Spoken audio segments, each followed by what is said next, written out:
अस्सलाम वालेकुम नाज़रीन, welcome to my YouTube channel. दोस्तों, कौमी बचत के हवाले से आप लोगों के साथ इन्फॉर्मेशन शेयर करते हैं।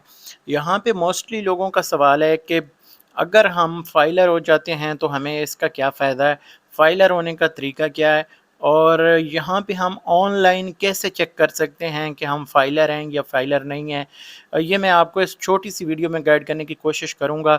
सबसे पहली चीज़ तो ये है कि कौमी बचत के जितने भी सरमायाकार हैं उनके लिए फाइलर होना ज़रूरी है, क्योंकि उनको कम अज़ कम विद होल्डिंग टैक्स की बचत जो है 15% तक हो सकती है, जो उसका प्रॉफिट मिलता है। ज़रूरी नहीं कि आपकी जो बचत स्कीम है उसके ऊपर विद होल्डिंग टैक्स जो है वो नहीं काटा जाता। इसके अलावा भी आपको, अगर आप किसी भी बिज़नेस में पहले से इन्वेस्ट करके बैठे हुए हैं तो कहीं भी आपको फ़ायदा उसका हो सकता है, और इसका फ़ायदा जो है अच्छा ख़ासा होता है। चाहे आप कोई प्रॉपर्टी परचेज़ कर रहे हों, गाड़ी परचेज़ कर रहे हों, या इस तरह कोई भी आप काम कर रहे होते हैं तो उस वक्त आपको इसका बहुत ज़्यादा फ़ायदा होता है। और कौमी बचत के जितने भी सरमायाकार हैं, मैं लाजमी उनसे रिक्वेस्ट करूँगा कि वो फाइलर हो जाएं। इसका बहुत ज़्यादा आपको फ़ायदा है। और यहाँ पे फाइलर होने का सिंपल सा तरीका है, आप अपनी बैंक स्टेटमेंट के साथ, और अगर आपकी कोई प्रॉपर्टी वगैरह है तो उनके डॉक्यूमेंट्स के साथ, और जो आप फर्स्ट टाइम जो कैश वगैरह अगर लिखवाना चाहें या गोल्ड लिखवाना चाहें, ज़्यादा से ज़्यादा आप पहली बार में लिखवा सकते हैं। उसके ऊपर आपसे कोई चेक एंड बैलेंस नहीं है। लेकिन अगर आपके असासे जो हैं अगर फॉर एग्ज़ाम्पल ज़्यादा हैं, और आपने पहली बार अपने जो एप्लीकेशन देते वक्त अगर कम लिख दी, और अगले साल डेफ़िनेटली एफबीआर के रिकॉर्ड पे सारी चीज़ें आ जाती हैं, तो फिर अगर उसमें कोई रद्द-बदल होता है तो वो एफबीआर फिर आपसे सवाल कर सकता है। लेकिन आप ज़्यादा से ज़्यादा कोशिश करें कि आप जितना लिखवा सकते हैं लिखवाएँ, क्योंकि उसका आने वाले टाइम पे आपको बहुत ज़्यादा फ़ायदा होता है, क्योंकि वो आपकी वाइट मनी होती है।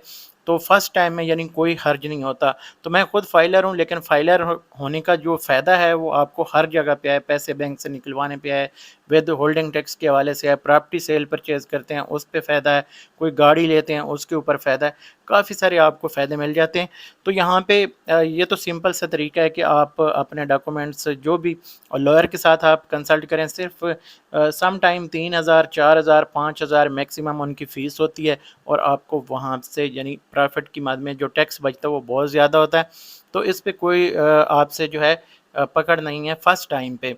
लेकिन आगे चल के अगर आपकी प्रॉपर्टी जो है वो इंक्रीज़ होती है, तो उसके ऊपर आपको टैक्स फिर देना पड़ता है, जो इनकम टैक्स होता है। जैसा कि आपको पता है कि जो रूल्स हैं उसके मुताबिक अगर आप हो जाते हैं, अगर आपकी ज़्यादा जो लेन देन है तो उसमें आपको ज़्यादा से ज़्यादा फ़ायदा हो सकता है। तो बहरहाल मैं आपको यहाँ पे तरीक़ाकार बता देता हूँ। अगर आप किसी भी एजेंट के ज़रिए से फाइलर बनते हैं, ज़्यादातर लोग ये पूछ रहे होते हैं कि हम ऑनलाइन एजेंट के ज़रिए से हमने अपने डॉक्यूमेंट सब सबमिट किए, और उसके बाद हम कैसे चेक करें कि हम फाइलर हो चुके हैं या नहीं। तो मैं आप लोगों को यहाँ पे बता देता हूँ कि फाइलर चेक करने के लिए सिंपली आपने एफबीआर की जो वेबसाइट है उसके ऊपर आना है। इस वेबसाइट पे आने के बाद नीचे स्क्रॉल डाउन करेंगे तो आपको यहाँ पे जो ऑप्शन चूज़ करनी है वो करनी है यहाँ पे इनकम टैक्स वाले सेक्शन में एक्टिव टैक्स पेयर लिस्ट। इसके ऊपर आप जैसे ही क्लिक करते हैं तो आपको एक अगला इंटरफेस नज़र आता है।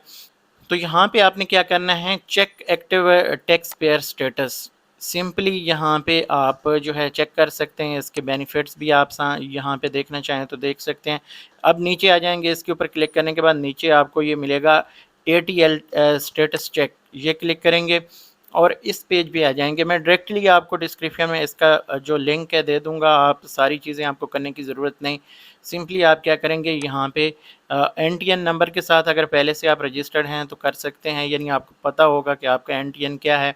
या यहाँ पे जो सीएनआईसी अभी जो लेटेस्ट अभी तरीक़ाकार अपनाया गया, वो शनाख्ती कार्ड के जो नंबर है वही आपका एनटीएन होता है।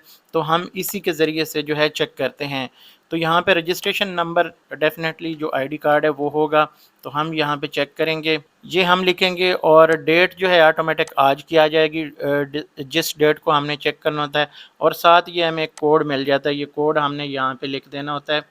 S5 U कैपिटल है, FO फिर L कैपिटल है, तो इसको हम यहाँ पे लिखेंगे और उसके बाद सिंपली वेरीफाई पे क्लिक कर देंगे। वेरीफाई करेंगे तो यहाँ पे दोस्तों हमें जो अपना टैक्स स्टेटस है वो नज़र आ जाएगा। तो यहाँ पे ये देख सकते हैं, रजिस्ट्रेशन नंबर भी आ जाता है, नेम भी आ जाता है, और जिस नाम से आपका रजिस्टर है, बिज़नेस रजिस्टर है या आपकी जो रजिस्ट्रेशन हुई हुई है उसकी भी डिटेल्स आ जाती हैं। तो आप यहाँ पे अगर किसी भी ऑनलाइन एजेंट के ज़रिए से जो आप फाइलर बन रहे हैं, पहली बात तो ये आपने जानने वाले किसी भी बंदे से फाइलर बनें, क्योंकि ऑनलाइन बहुत ज़्यादा फ्रॉड होता है। लेकिन अगर आप किसी भी जानने वाले से भी फाइलर बन गए हैं, तो फिर उसके बाद आप सिंपली इस तरह से ऑनलाइन आके चेक कर सकते हैं कि आप फाइलर हैं या नहीं। तो ये सिंपल सा तरीका है, कौमी बचत के जितने भी सरमायाकार हैं उनके लिए ये बहुत अहम वीडियो। उम्मीद करता हूँ आपकी इन्फॉर्मेशन में इजाफा हुआ होगा। अगर आपको वीडियो अच्छी लगे तो लाइक कर दें, चैनल पे पहली दफ़ा हैं तो चैनल को सब्सक्राइब करें। इंशाल्लाह मिलते हैं मज़ीद एक इन्फॉर्मेटिव वीडियो के साथ, तब तक मुझे दें इजाज़त। अल्लाह हाफ़िज़।